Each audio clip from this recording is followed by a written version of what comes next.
Former Russian spy Sergei Skripal, who was poisoned by a nerve agent in the UK, has been discharged from hospital. He and his daughter were admitted on March the 4th after being exposed to a substance known as Novichok in the city of Salisbury. Skripal was once a Russian intelligence officer but was stripped of his rank after it was revealed he was spying for the UK. In 2006, he was sentenced to 13 years in jail. However, he was released 4 years later in a high-profile spy swap and he moved to the UK. The Russian ambassador to the UK says that Russia is still being denied consular access to him in violation of international law. Unfortunately, we don't have access to these people, to Sergei and Yulia Skripal, who are the Russian citizens. If they don't want our assistance, that's fine, but we want to see them. Because for today, nobody saw the pictures, nobody heard their voice, nobody saw whether they are alive or not. We don't know. OK, let's get more information now with Polly Boyko. She joins us from our UK office. Good afternoon again, Polly. Good news, as we said, that Sergei Skripal has been discharged, but still not an awful lot known about the case, and more facts coming forward seem to be pretty scant. Yeah, and I don't think we're going to get many more facts. Sergei Skripal has been discharged from hospital. We know that. The medical team have said that he's going to be continuing his recovery outside of Salisbury District Hospital. In terms of his location, well, that's a closely guarded secret. We can assume that he has been whisked off to a safe house, much like his daughter Yulia Skripal was back when she was discharged from the same hospital last month. And at the time, Yulia Skripal put out a statement via the police saying that she was appealing for privacy and that despite being a Russian citizen, she was refusing all consular assistance from Russia.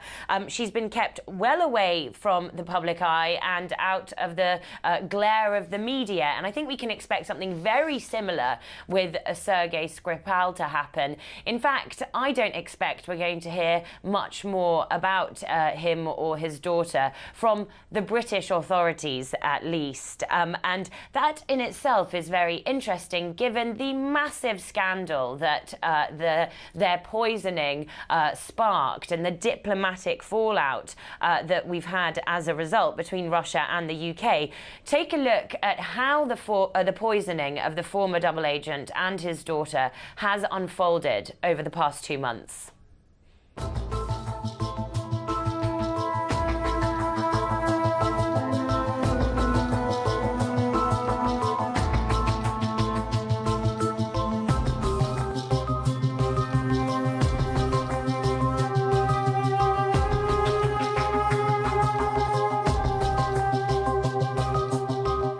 The government has concluded that it is highly likely that Russia was responsible for the act against Sergei and Yulia Skripal.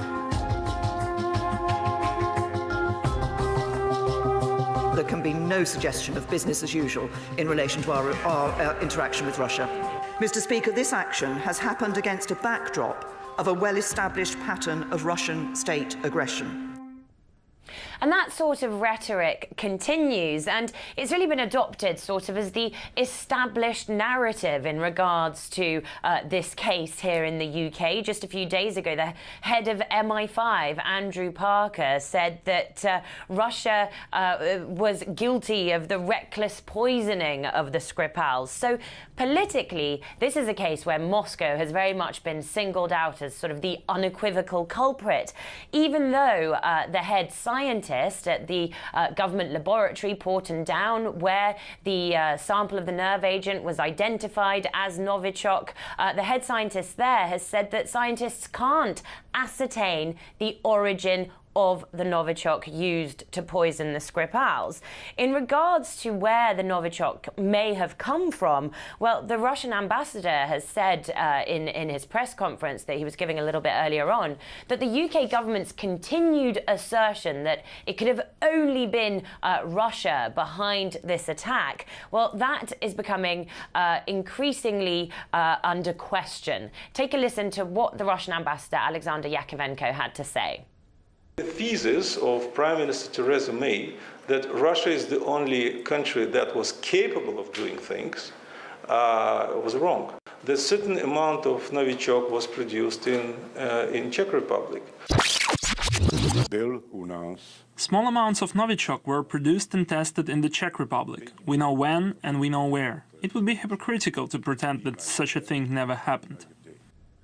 So Sergei Skripal out of hospital, and it's safe to assume that the police are going to want to have a few more conversations with him as well. Scotland Yard has released a statement today saying that the counter-terrorism investigation into the attack continues, and they're going to be keeping the progress of the investigation under wraps, as well as the presumably now extensive and complicated security arrangements surrounding Sergei Skripal. All that is confidential as well.